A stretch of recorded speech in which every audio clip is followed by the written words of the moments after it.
बुखारी मुस्लिम में एक हदीस है, हजरत उमर से ज्यादा कोई इंटेलिजेंट बंदा था, लेकिन देखें उनको भी कहां पे गलती लगी है। हजरत उमर फारूक रजी अल्लाह तआला को जब जख्म लगा ना तो बीमार हो गए, यानी बिल्कुल अब करीबुल मर्ग थे। मिशकात में भी आता है, ये हदीस आती है। तो लोग उनके पास रो रहे थे कि अब तो ये नहीं बचेंगे। हजरत उमर ने कहा कि तुम रो मत, क्योंकि नबी इस्लाम से मैंने सुना है कि मैयत को उस पे रोने वालों की वजह से अजाब दिया जाता है। अच्छा, ये हदीस अम्मा आयशा के सामने बयान कर दी किसी ने हजरत उमर के हवाले से, और उसको बयान की थी अब्दुल्ला बिन उमर ने रज़ियल्लाहु ताला अन्हु अलैहि सलाम। अब अब्दुल्ला बिन उमर रज़ियल्लाहु ताला अन्हु भी बैठे हुए अम्मा आयशा के पास पर्दे में, ठीक है, और बात किसकी हो रही है? हजरत उमर की। रिवायत कौन कर रहा है? अब्दुल्ला बिन उमर। किसके सामने? अम्मा आयशा के सामने। यार अहले हदीसों से माजरत के साथ मैं ये जो कुछ बयान कर रहा हूं, लेकिन इन्हों अजम करना कोड़ी गलना नहीं, लेकिन अजम करियो। अब अम्मा आयशा ने फरमाया खुदा उमर इब्ने खत्ताब पे रहम करे, उसको समझने में गलती लगी है। कौन कह रहा है? अम्मा आयशा। हजरत उमर अपनी वफात तक एक हदीस को गलत समझते रहे, सिर्फ ज़ाहिरी अल्फाज की वजह से। अम्मा आयशा ने कहा कुरान में तो सूरह अज़्ज़ुमर के अंदर आयत है, वला ताज़िरु वाज़िरतुन विज़रा उखरा, कोई जान दूसरी जान का बोझ नहीं उठा सकती। तो उमर ने ये कैसे समझ लिया कि नबी इस्लाम ये फरमा रहे हैं कि मैयत के ऊपर जो लोग रो रहे होते हैं इसकी वजह से उस मैयत को अज़ाब दिया जाता है, उसका क्या कसूर है? सर लॉजिकल है बात के नहीं? ये लॉजिक हज़रत उमर को नहीं समझ आई, अब्दुल्ला बिन उमर को नहीं समझ आई, दोनों फकीह से आप है। और अम्मा आयशा उनको समझ आ गई, क्योंकि उन्होंने कुरान से इस्तेदलाल किया। लिहाजा मैं भी जब कहता हूं ना कि हदीस को कुरान पे भी पहले पेश किया करें, कि कुरान की ये जितनी तकदीर के ऊपर हदीसें हैं ना, मैंने उनकी तावील की है कुरान की रोशनी में। सही। अगर आप तकदीर में आप जबरिया का कीदा नहीं रख सकते, कुरान ने वाज़े कहा है इन्ना हदैना उस सबील इम्मा शाकिर व इम्मा कफूरा, आपके पास इख्तियार है। ठीक है कि लिमिटेड है, लेकिन इख्तियार तो है। अच्छा, तो अम्मा आयशा ने फरमाया कि नबी इस्लाम के कहने का मकसद ये था, ये आपने काफरों के बारे में बात की थी, कॉन्टेक्स्ट बता दिया। हजरत उमर को भी पता, अब्दुल्ला बिन उमर को, काफरों के बारे में बात की थी।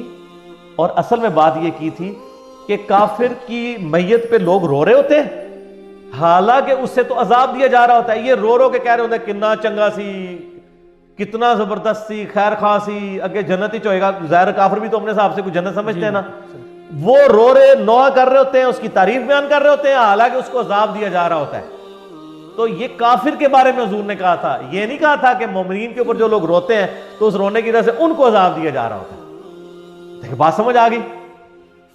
अब ये बात की इंजीनियरिंग की अम्मा आयशा ने, इंजीनियरिंग की तो समझ आई ना, वरना तो नहीं समझ आनी। हजरत उमर को भी नहीं समझ आई, अब्दुल्ला बिन उमर को भी। और फिर साथ ही अम्मा आयशा ने एक और मिसाल भी डाल दी, बुखारी मुस्लिम दोनों में। आपने फरमाया यही हाल है जो हजरत उमर ने दूसरी बात भी समझी है। अच्छा, हाँ जी, कलीबे बदर वाली, कलीबे बदर वाला, जो बदर के कुएं में काफिर डाले गए थे। नबी इस्लाम ने उनसे खिताब किया कि भाई तुमने जान लिया कि नबी इस्लाम तुमसे, यानी मोहम्मद रसूलुल्लाह सच कहते थे, यानी अब तुम अजाब में पहुंच गए हो ना। तो हजरत उमर ने वहां पूछा या रसूल सल्लम ये तो मुर्दा है, क्या मुर्दे सुनते हैं? तो आप मैं तुमसे बेहतर सुनते हैं। अच्छा, अब हजरत आयशा ने कहा कि ये उमर को बात समझ नहीं आई। अब्दुल्ला बिन उमर ने ही ये भी रवायत की, इनका अब्दुल्ला बिन उमर अबू अब्दुर्रहमान पर अल्लाह ताला रहम फरमाए, उनको ये बात ही नहीं समझ आई। नबी इस्लाम ने ये नहीं कहा था।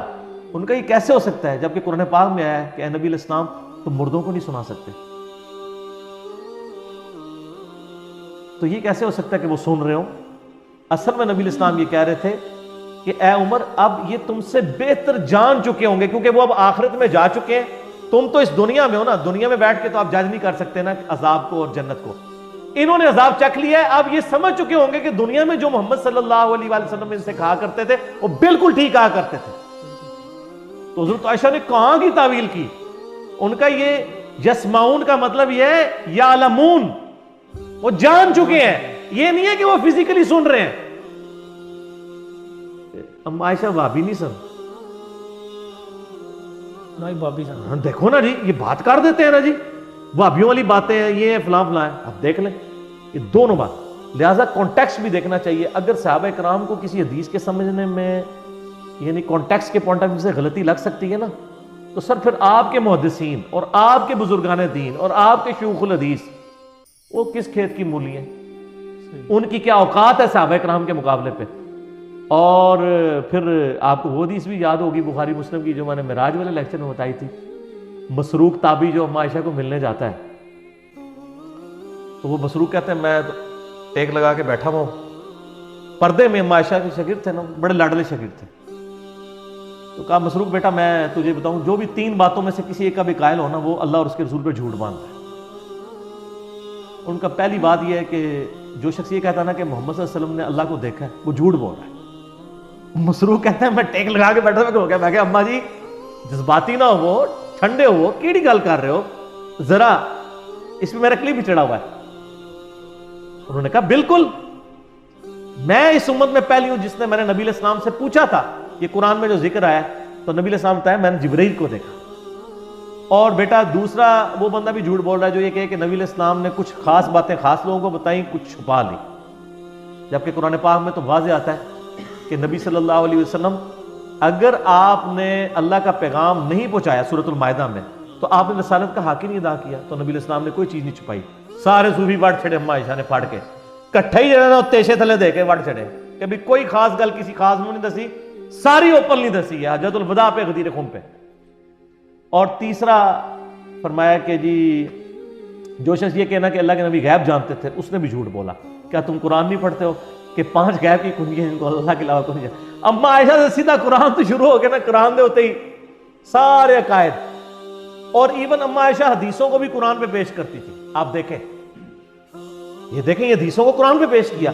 हदीसें बयान करने वाले हजरत उमर हैं, अब्दुल्ला बिन उमर हैं, उनकी हदीसों को इमाम यानी बुखारी और इमाम मुस्लिम दोनों ने नकल किया कि अम्मा आयशा ने दोनों की हदीसों को उस फार्म को रिजेक्ट कर दिया जो हजरत उमर और अब्दुल्ला बिन उमर ने लिया हुआ था।